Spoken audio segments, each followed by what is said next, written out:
Living Room Logic.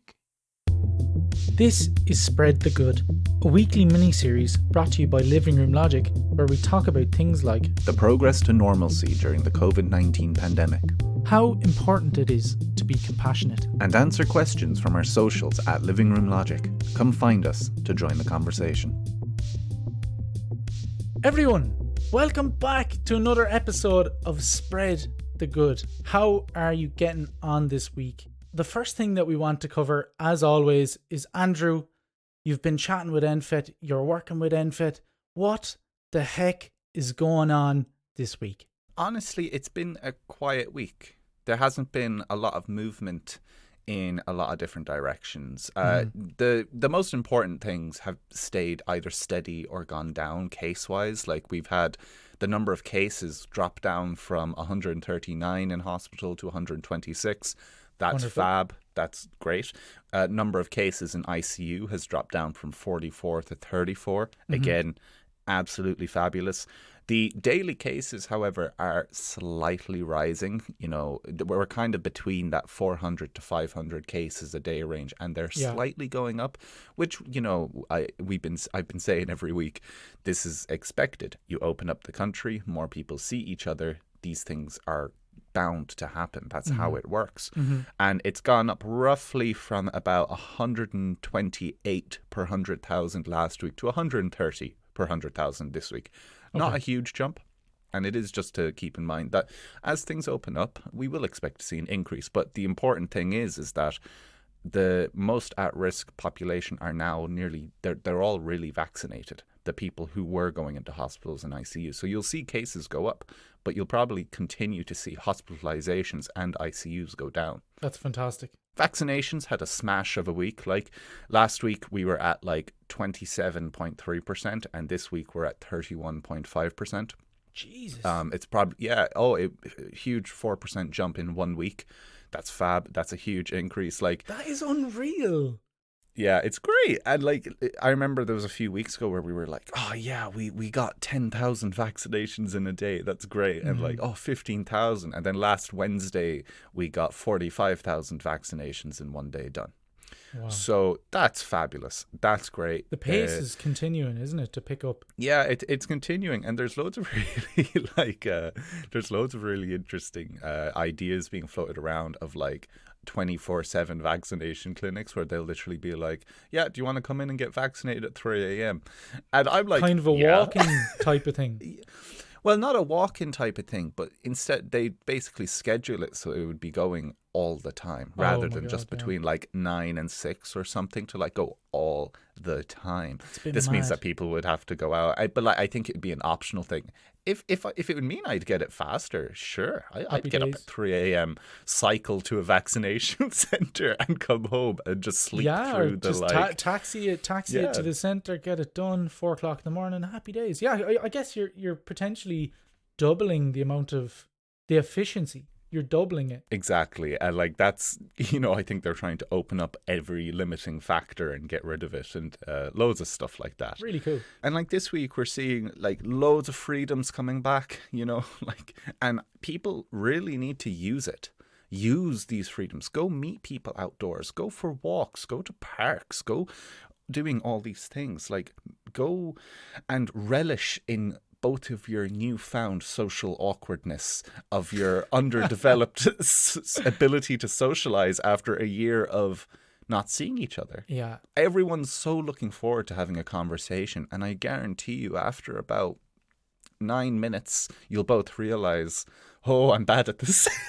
So relish it. But so is the other person. And so it makes me feel a little bit easier. You know? Yeah, exactly. So relish it. It's good. It's lovely to have this, because I'd much rather have this social awkwardness than I'd have what I've had the last year, which is social isolation. Yeah. You know, much preferred. And there's loads of stuff. Domestic travel's back. You know what? Go drive to a beach. Go drive to a mountain. Anywhere you want, and go for a hike. Go for a walk. This is good stuff, you know? And go play sport again. If you played sport, go back. This is great. It'll get you outdoors. You'll get to chat to people. You'll get to run. Everyone is now unfit. so it's great. You could potentially be the fastest person on your team now. Yeah, everyone's at a level playing field now, and just yeah. So it's good to have these things coming back. It's good to have things to look forward to, and just relish in it. And outdoors, outdoors, outdoors is the kind of message of May. Just go outside. Just go outside and meet people. Go for walks. Go look at ducks. There's loads of ducklings out now, and the cygnets are hatching. And This is nature's time to shine, man.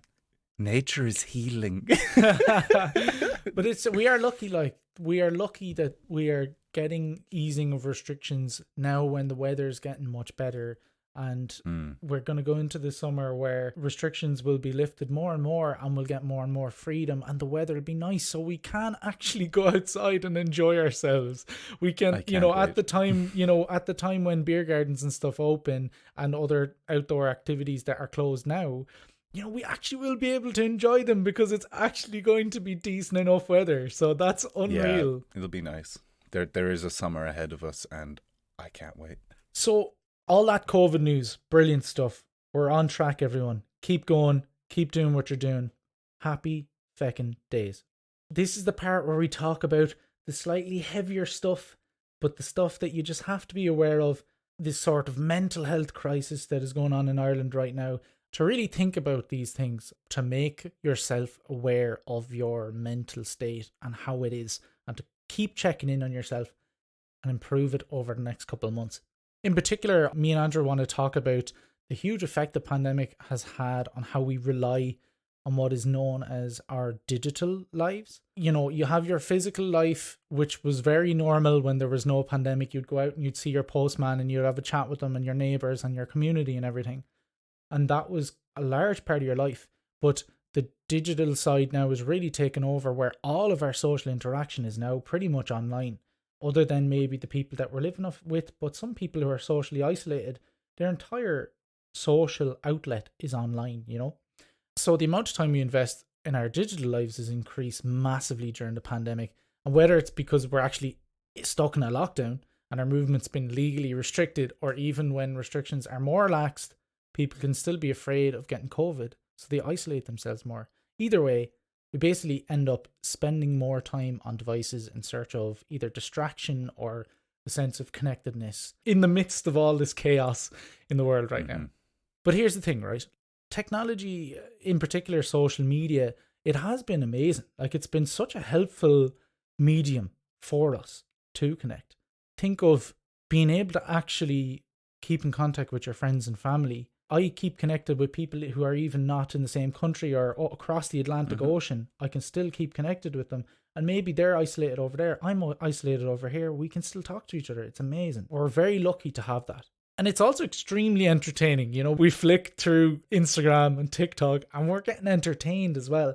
And we're laughing at memes and we're sending them around to our friends. Like, that is the youngest generations now, their way of communicating. So it's amazing. Social media and technology and everything gives us a sense of kind of community. Like, a lot of people join things like Facebook groups and they follow certain people on Instagram or TikTok because they relate massively with them, and they feel a sense of community when they're in a chat or they're watching a Twitch stream. There's 1,000 other people there and they're all having a chat whilst this person is doing their thing. It creates that sense of community that people don't have in their physical lives right now, right? Before social media and the internet was a thing, like, it must have been really difficult when there was, for instance, there's been pandemics in the past and there's been things where people have had to do curfews and stuff during the world wars and things like this. Think about how isolated they must have been. Well, at least we have the chance of connecting with someone online. Do you know what I mean? And really, it's actually, chances are it'll be more than one person. It might be a lot of people, So that is really good. And it is also needed to be mentioned that, look, social media can also be unhealthy in high doses. And this is not just a social media thing. This is a human thing, that we can compare ourselves to others and we can kind of come up with standards that are unattainable.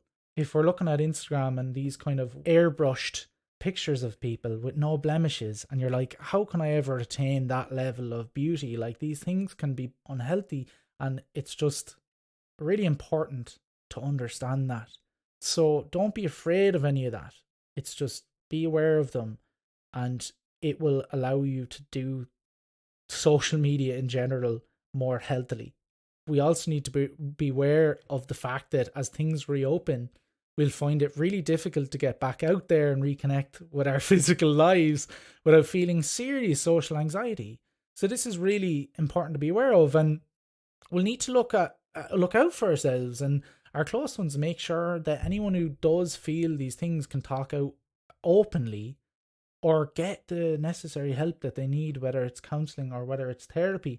And we talked about that about 2 weeks ago. Me and Andrew did, about, that government will need to come up with a kind of action plan to help people who are coming back into this very bustling world again. And you're like, oh my God, there's too many people. What the hell do I do? So what we can start doing is first of all being aware of how much time we spend on devices and deciding what is a healthy amount of time to spend on them, while still being able to meet people in the real world and try and be present when you're out and about, and at least some of the time. It doesn't need to be all the time. When the heck are we always aware of everything going on in our bodies? We're usually in our heads. Yeah. But like the key thing here is just to have active moments of, I'm here. This is what's going on. I am present. Where you recognize yourself being a bit mindful and enjoying that moment, even if it is only one moment, every few days. Like, the more you try and be aware of what is actually going on around you in your physical life, that will help you massively. Can you think of times where you use devices a bit too much, and were there times where you maybe improved that? I think the use of devices acts a little bit like it's like a painkiller on an open wound. It doesn't, you stop feeling the loss of socializing. You stop feeling it so much because you have this connection to people using technology a lot. And I feel what happens to a lot of people, like I'm particularly introverted, and I think that I get away with it. I think I get away with it because I can keep in contact with a few people, very few people. And then since I can keep in contact through devices to do that, I don't feel the pain of not having having the ability to socialize so much. And I think that's definitely come to the forefront during the pandemic, where like I literally, I would have been the kind of person who would have been like, I genuinely don't need people. I don't. Yeah. That's why I used to think, and now I'm kind of freaking out on the other end, and I'm like, oh my God, I need people. Yeah. Like, I have a relationship with the man behind the deli because we chat, and I love that. Yeah, that's wonderful. And it's this kind of thing of like, getting better at it is at the moment almost impossible. Like, Aidan, when was the last time we saw each other in person? Yeah, it's been probably like 2 years. 3 years, maybe. That's, I'd say more, yeah. Like 3 years. Like we like, just because of the magic of editing, it sounds like we're right next to each other recording these podcasts, but we haven't actually sat down with each other and had a drink. And but like our relationship is very technological, and that's it's great to have. But man, like, I'd love to have a pint and hug it out. We need to do that, and we're going to do that. We need to do that. You know? And everyone does. Like, so devices and social media are amazing, but being there with someone physically is even better. And we're going to get more and more of that. There's a ratio there. There's a balance between your digital life and your personal life, and to try and tip it a bit towards your physical life over the next couple of months. And that's it. Just before I let you all leave and go about your delightful days, next week I'm talking to Ronan Glynn at the meeting. So do make sure you put any questions for him into the Instagram. I can ask him questions, and I think a lot of people have a lot of emotions around NPHET, no doubt, given that they're seen as the round table in the high castle above the village, where the lightning strikes. And, we're like, how do they come up with these things? Like, they're just magicians who come up with numbers. Like, so this would be a particularly good week to put in any questions, so I could, and badger him and ask him. But that's it. I hope everyone has a really delightful week, and try to get away from your device for a little bit. If you want a gateway, just don't bring it when you go to the toilet, and see what happens in your head, and be observant of that, and you'll realize thoughts going through your head. That's a gateway to mindfulness, because you're just stuck there sitting with your own thoughts, observing them. And that is the essence of mindfulness. That is my hot take on how to get into mindfulness. Spread the good. Well done, everyone. Spread that good. This is the end of the podcast. We hope you enjoyed your time. If you're feeling generous and you're not completely skinned, why don't you give us some of your money? Join our Patreon. Join our Patreon. Join our Patreon. Join our Patreon.